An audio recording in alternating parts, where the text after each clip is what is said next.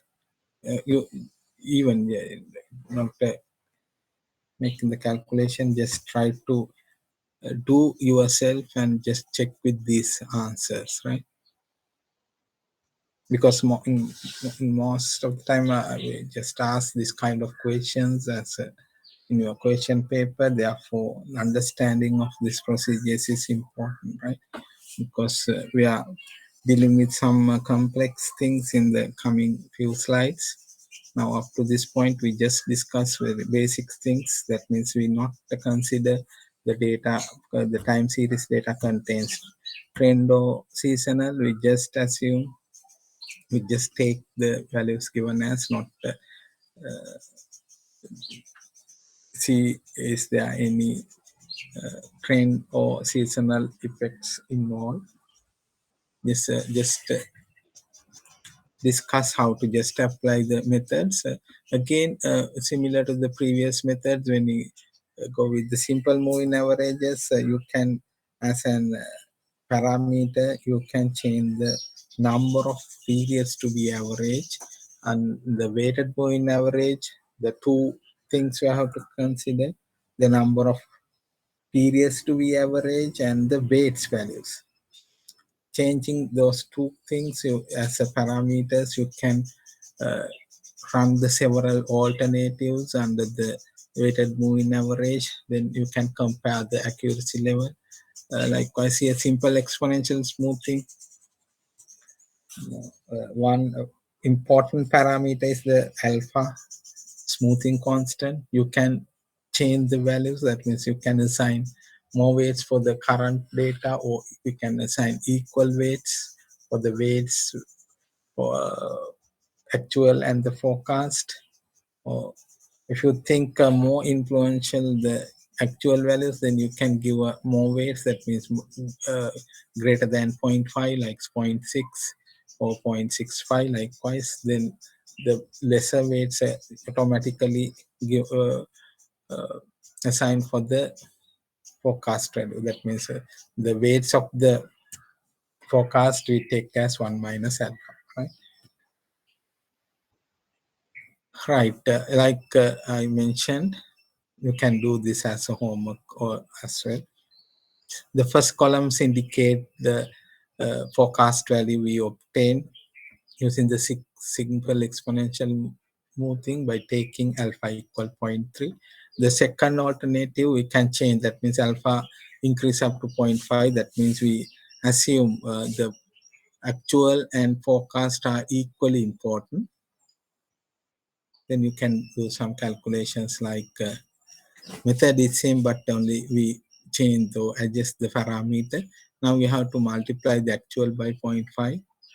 Here again we can assume January forecast under this method is also 37.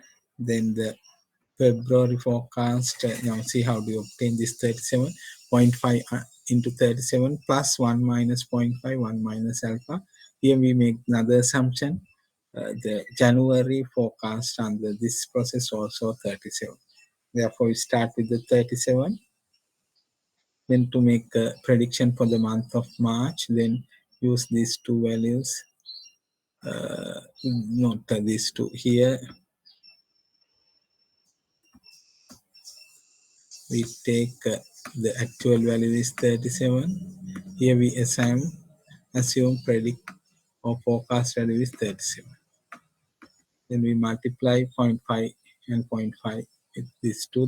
That's why the same value is provided here. But here we need to consider this actual value and the forecast value to make the prediction for the month of March. 0.5 into 40 plus 1 minus 0.5 into 37. Then this is 30.55.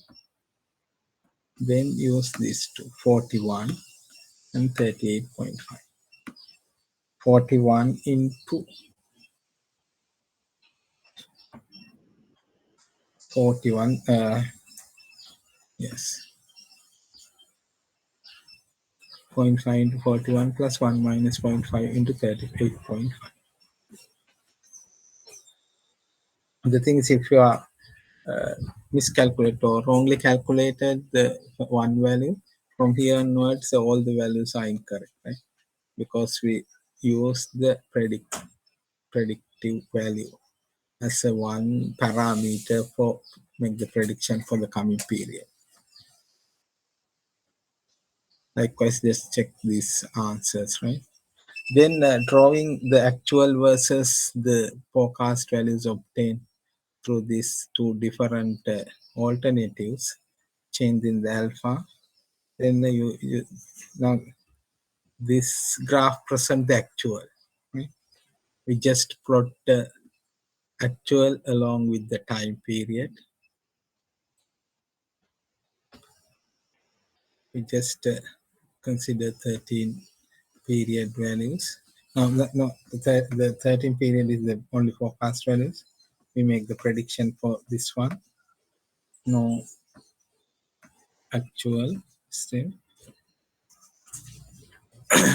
And also we can plot the prediction value, that means alpha x 0.3. Now here you can see these are the fluctuations. Smoothing means we take the average of this few periods, that means the fluctuation is smoothing. But here you can see up to the somewhere here the first 1, 2, 3, 4, 5, 6, the most of the points are very close to each other. The above one here, just that means here we just make a low predictions compared to the actuals. Actuals lies just above the prediction values, but here prediction is somewhat just little bit high, that means most probably same. But here you can see some deviation, but here again these two are very close to each other. But changing the one parameter alpha, we make the prediction, but then you can see that means not the numerical methods we use to predict the or get the idea about the accuracy, but this is a one method, that means drawing using plotting all the predictions and the actuals, we can get idea, right? But there are some quantitative approaches available to get the decision about the accuracy. The third one, that means shown in this color, indicate the prediction values gets using the second alternative. We can see much closer, that means the more accurate the second method, that means alpha equal 0.5. Most of the values are close to the actual, right? Then you can select alpha is the exponential best method is the exponential smoothing with the smoothing constant alpha equal zero point 0.5 will be the best among these two, right? But again, you can use the mixed method. That means you can use a simple moving average, weighted moving average. Then you can just see which method provide the better values, right? That means in terms of accuracy. Then you can select the best, right? Now to this point, we start with the forecasting. That means we are going to predict the future. That's because it is very important to planning, and that means it's a directly effect on the final profit level of the company. And then all the other things depend on the correct demand values. You can schedule, you can arrange all other facilities according to that correct demand of product or service, right? Therefore, this is a very important concept, forecasting, accurate forecasting. The depending on availability of the past data, you can use the qualitative method or quantitative. Then we discuss two qualitative methods, and we move to the quantitative. Under the quantitative, we discuss three methods comes under the time series, right? Simple, moving average, weighted, and the simple exponential smooth. Right. Then we can discuss, we can move to the another one. I think we can cover this part is also in the today. We have another half an hour. Next time I will explain how to calculate the accuracy of the selected models. The, this is we call as a trend adjuster. That means that for the time series we discuss, yes, and also as a summary we discuss some important components involved with the time series data. One important one is the trend. Always trend is involved in practical situations. Trend is involved. Other one is the seasonal. Now here just say although some time series have random fluctuation, that means only consist the random fluctuation, then you can go with the uh, without worrying about the others. You can go with the simple moving or weighted moving or exponential smoothing.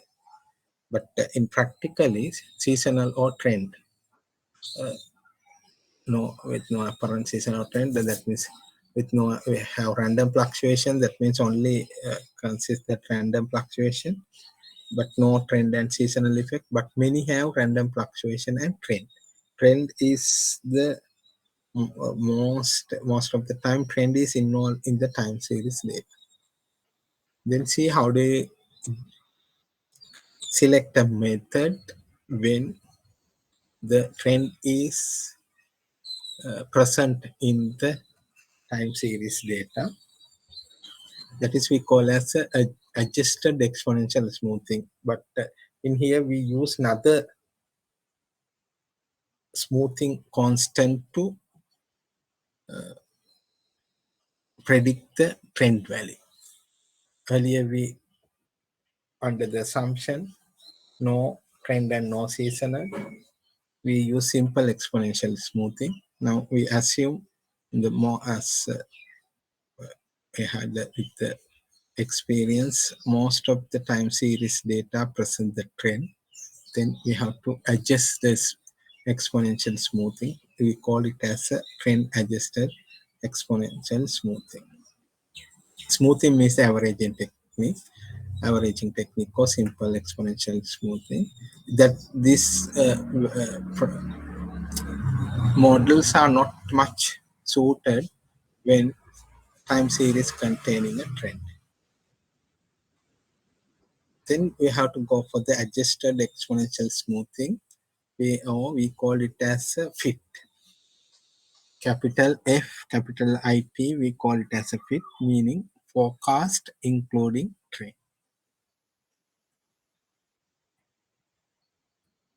For the simple exponential smoothing, we use only one formula with only one smoothing constant alpha. Alpha is captured only random fluctuation, but we use another smoothing constant beta to capture the trend effect.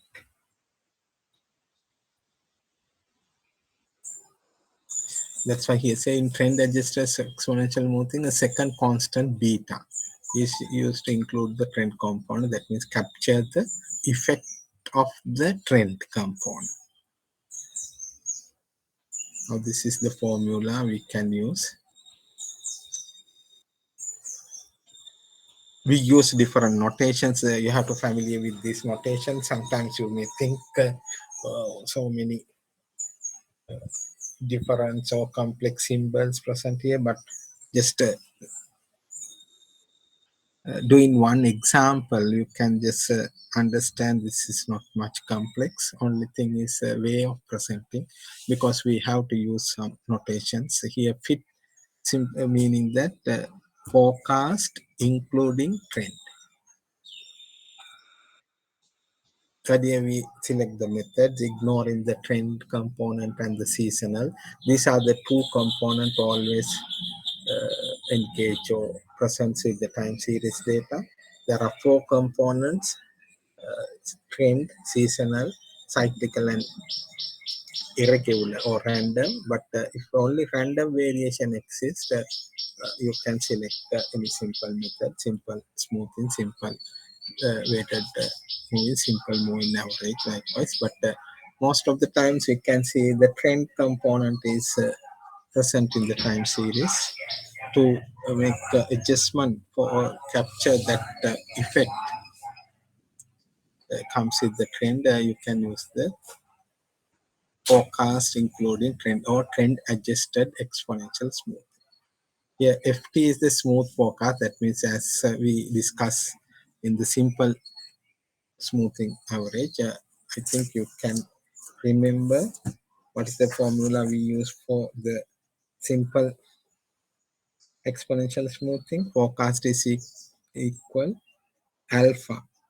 That means alpha we use to is a smoothing constant we use to capture the random fluctuation. Alpha into actual value of the previous period plus 1 minus alpha with the forecast value of the previous period.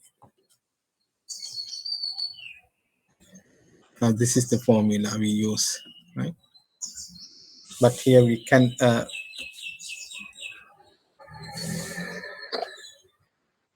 present in this way alpha times actual value of the t period, because here forecast including trend, that means we going to forecast the data including trend for the coming period, adding the two values, forecast of the previous period and the trend. Earlier just simple exponential smoothing, just we multiply the actual value with the alpha plus 1 minus alpha into forecast value. But here in this adjusted model little bit different.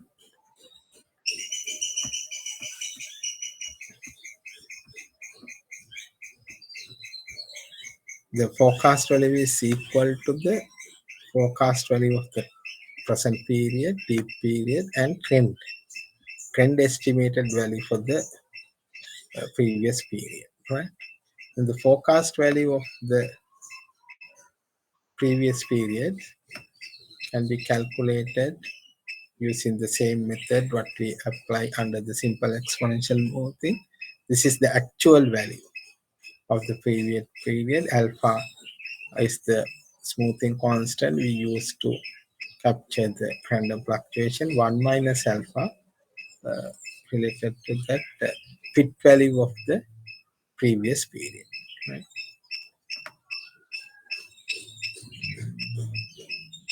අපි කලින් කේදියාවේ simple exponential smoothing for the t plus 1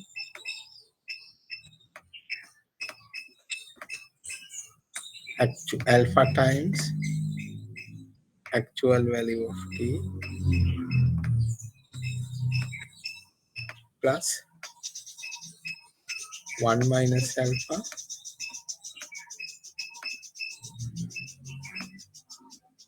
forecast value of the t period. But now we are going to make the prediction for the t plus fit for the we use the different adjusted model.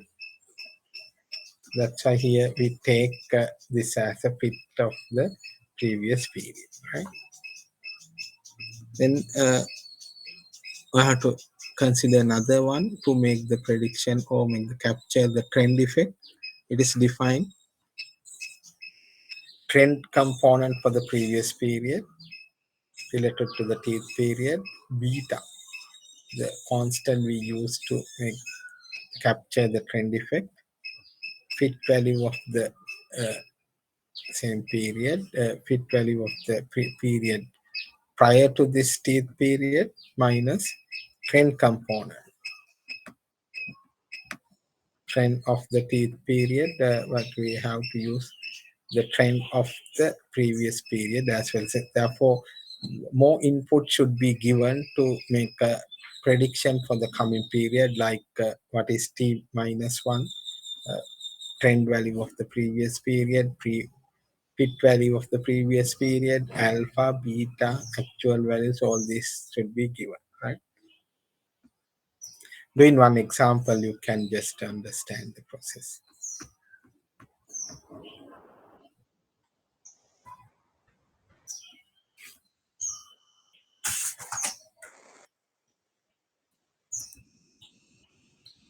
Alpha and beta is smoothing constant. Now see this simple example.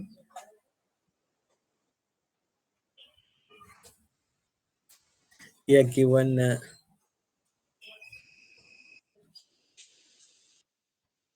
demand or actual demand for the 10 weeks time series for laptop demand at the university bookstore for the last 10 weeks. We are given the demand for the laptops. These are the actual values. In addition to this one, provide these values. Alpha, smoothing two constant given, zero point 0.2, beta, not worry about how to select these values. These are given in terms of calculating or providing the answer for the question paper. Alpha, beta is given. Otherwise, using the past experience or adjusting parameters, in practically you have to pick these points, but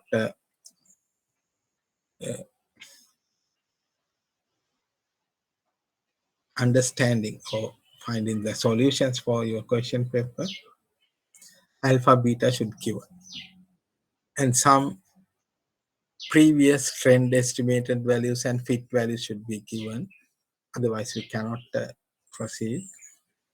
Initial trend for the first period, 1 stand for the first period, 3 initial forecast fit, including using this adjusted model forecast including trend for the first period value is given. Then ask calculate the demand for the week 11 using trend adjusted exponential slope.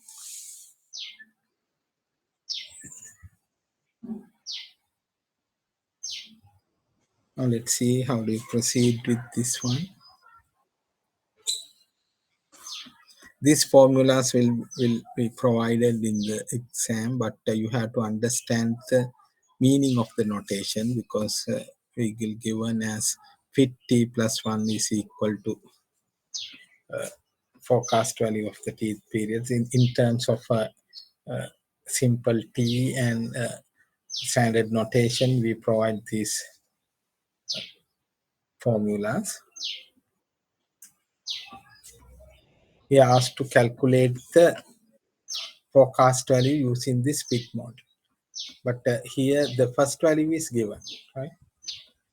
That means you have to add another column here. Forecast value obtained using forecast including trend adjusted model. The starting value is given.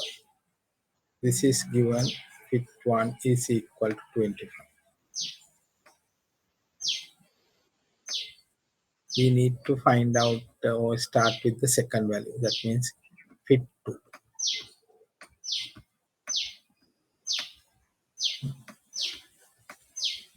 Fit 2 means you have to add 1 to this t, 1 plus 1.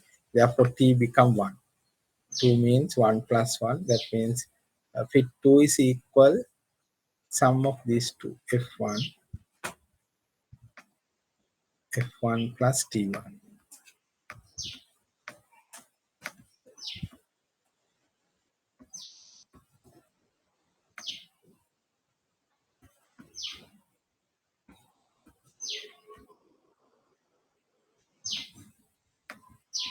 f1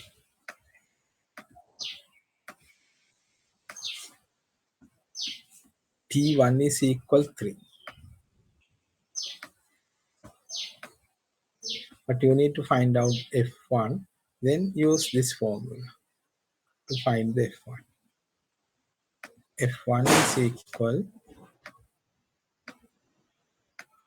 alpha point 2. A1 is actual value of the first period, that is 25,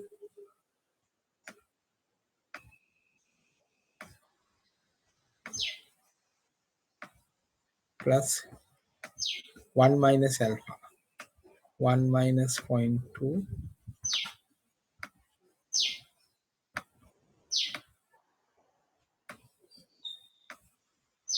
into fit 1. Fit 1 is given 25.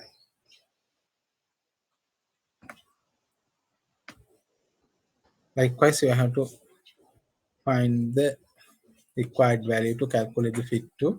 Here 0.2 into 25 plus 0.8 into 25, if these two is equal, F1 should be equal to 25. Then what is fit 2 forecast value for the second period? F1 25, T1 3, this is equal to 28. And this value is 28. Then calculate the F3 values likewise, right? Here fit 2 is equal F1 plus T1. In order to calculate the F1, use this formula, forecast value FT. Then substitute all these values is given in order to calculate the F1. This is equal to 25. And fit 2 equal 25 plus 3, 28.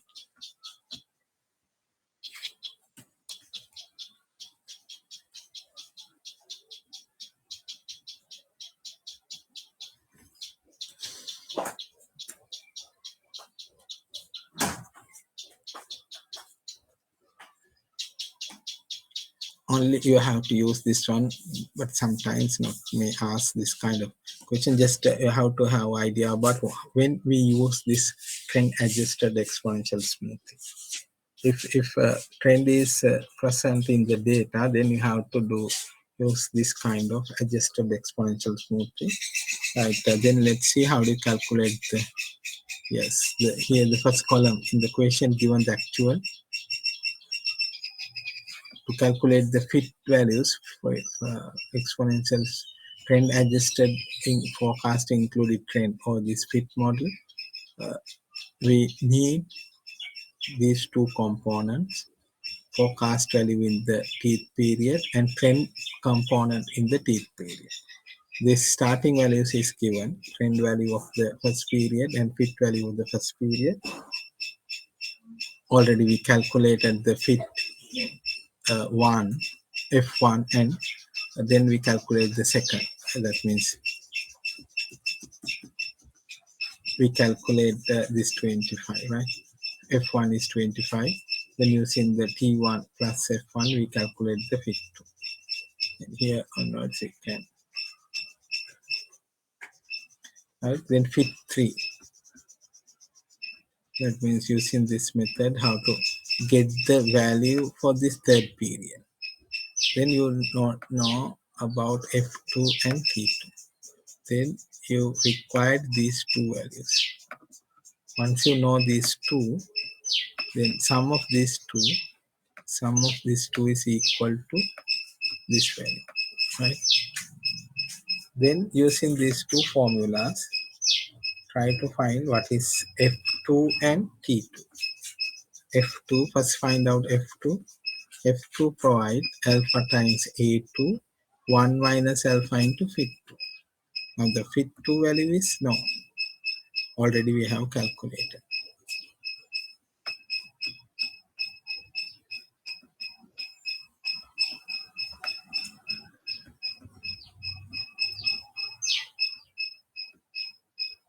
This value is known. A2 value is given. Alpha already given. Alpha equal 0.2.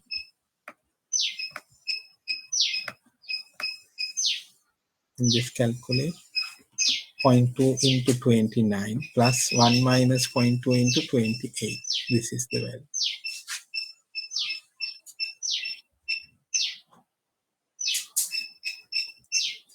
28.2.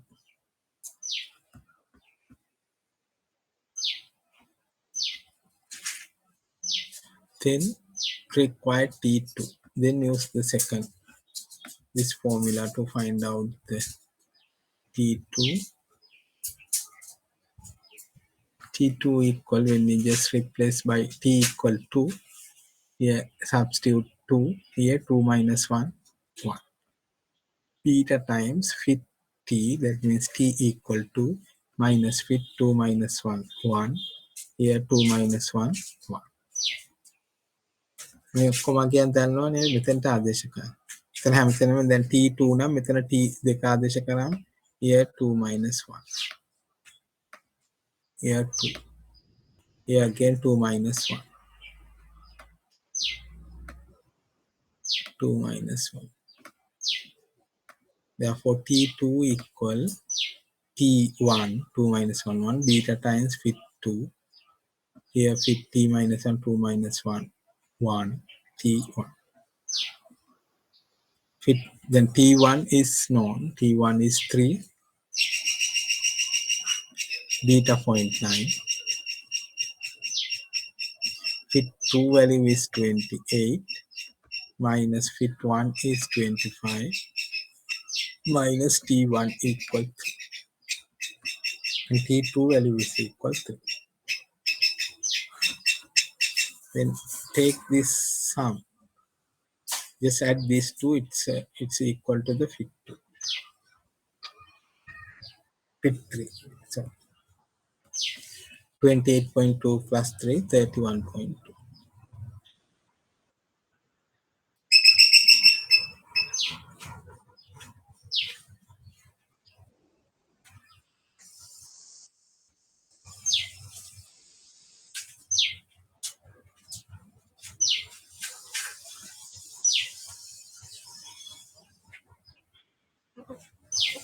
Then calculate the fit for fourth period forecast value obtained using this trend adjusted exponential smoothing. Then you need to find f3 and t3. f3 is equal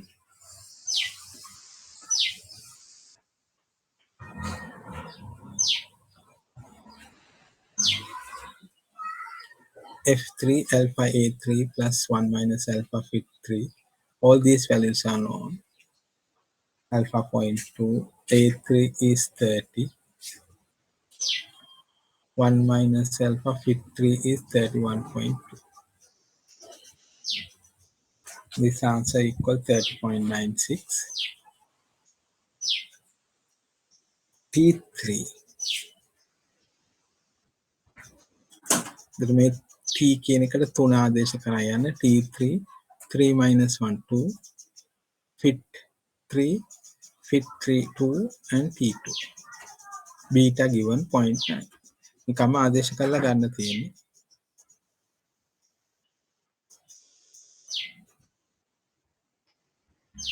3.18 මේ දෙක එකතු කරන්න ඒ දෙක එකතුව තමයි third period forecast value obtained under this forecast including trend.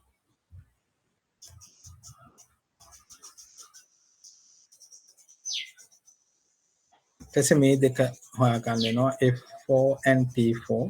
so t4 හොයනකොට මේ fit 3 ඕන වෙනවා. ඒක දැන් අපි දන්නවා f4. Likewise you can continue the process to find the forecast. Up to this point, just keep remember, I think doing again a few times, you can familiar with the process, but the thing, just try to understand if the trend is included in the time series data, you have to go for the some adjusted models like this one. Also, you have to keep in mind that part also, right?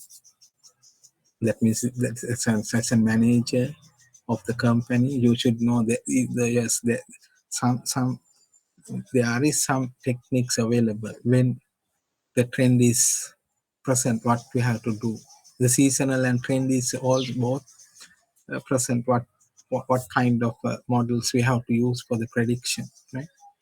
Such idea also is important as a manager, even you not having a correct memory for how this is applied, because you can instruct.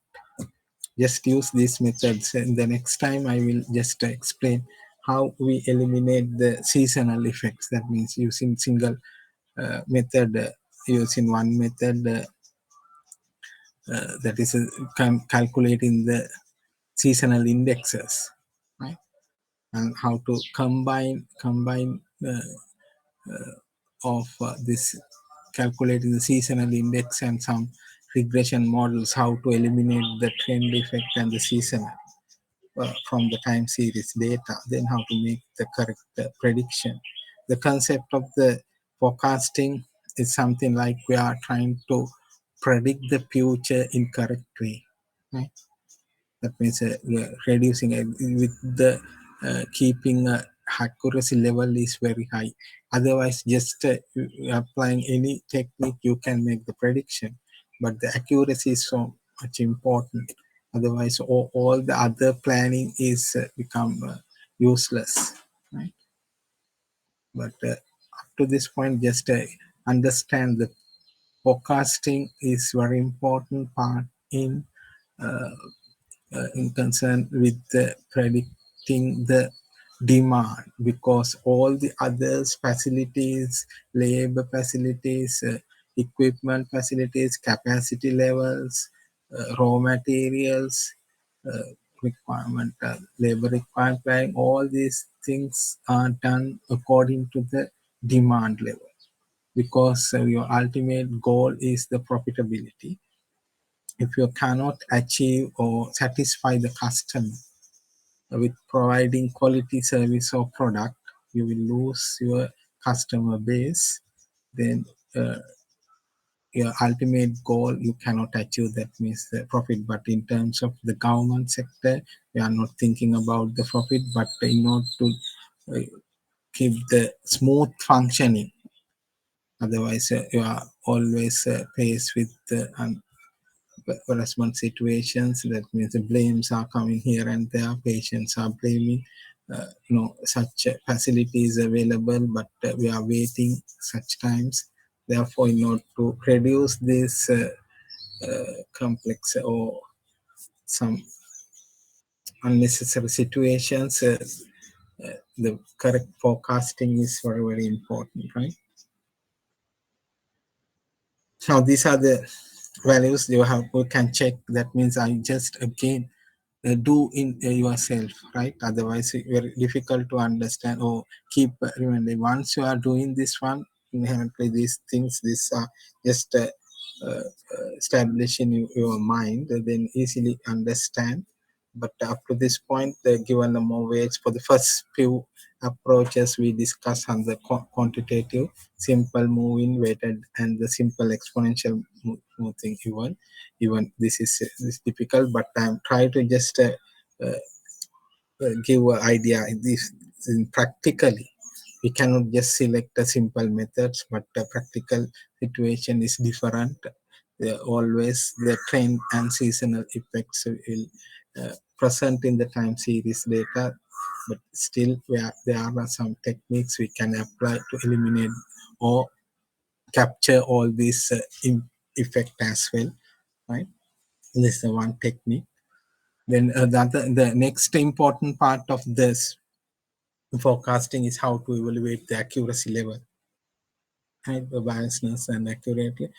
I will just discuss these things in the next lecture, and also I'm trying to discuss another part is the inventory, how to maintain the correct inventory, how to uh, evaluate the levels of the inventory, and how, when and why, when and how we make the order to. That means inventory is another important part. It is also related with the forecasting. Where once you forecast, then you have to maintain the correct level of raw materials or other required equipment, facilities, medicines to uh, do or maintain the smooth, providing the smooth production or services to the end customers, right?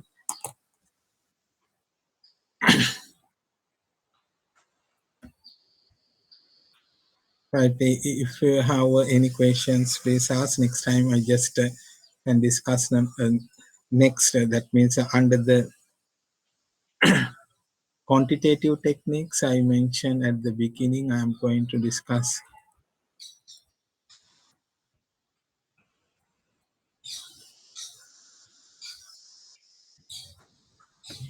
one associative model regression.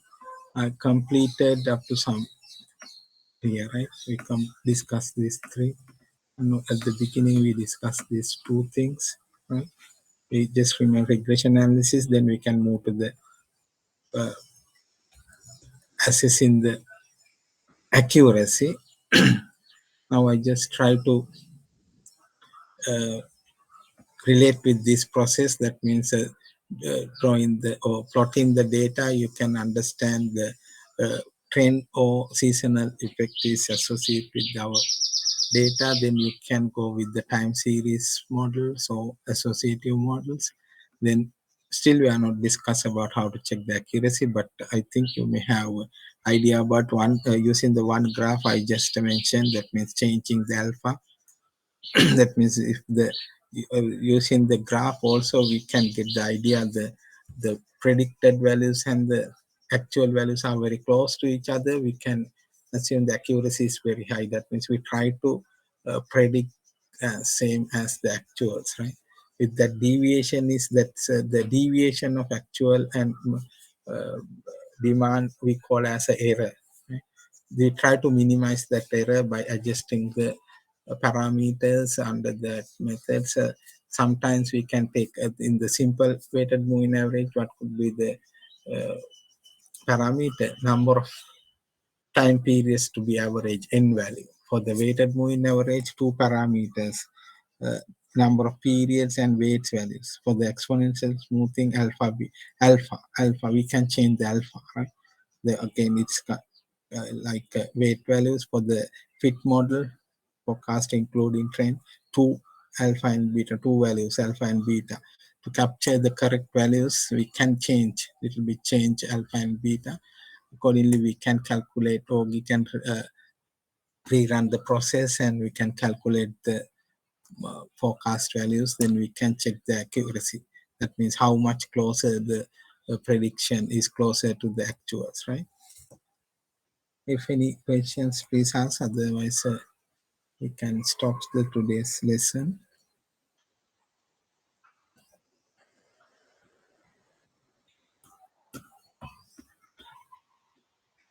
And the other thing is your feedback is that means if you can show your answers, I mean, I just ask what is that calculations. If you can show through the chat box or through the text message, it would be better. That means I can see your feedback if you got the point or not, right?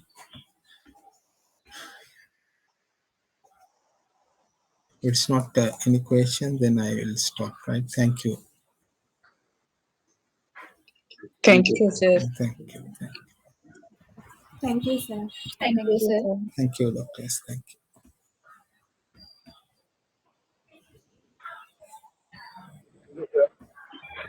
Thank you, sir. Okay, welcome. Thank you. Now I'll stop, right?